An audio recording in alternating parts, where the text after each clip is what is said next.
Hello my YouTube family welcome to back a new video गोटे छोट information अच्छी matric student मानक पई आपण माने समस्त जानिथिबे 18 मई 2024 रे आपनको मैट्रिक रिजल्ट आसीबा कथा तो से डेट को आपनको एक्सटेंडेड करा जायछि एई मास शेष सुद्धा आपनको मैट्रिक रिजल्ट आसी जिवो।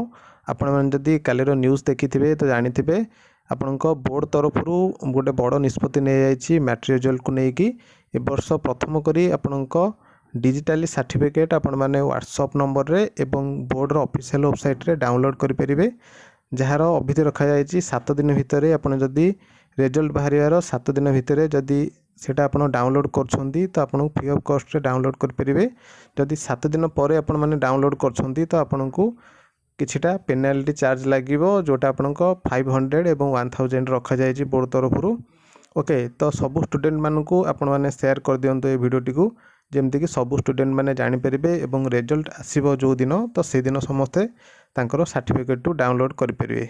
ओके तो जो दिन रिजल्ट आसीबो केमती कोन सर्टिफिकेट आपण डाउनलोड करिवे तो से विषय मु वीडियो नि आसीबी। तो रहिली जय जगन्नाथ।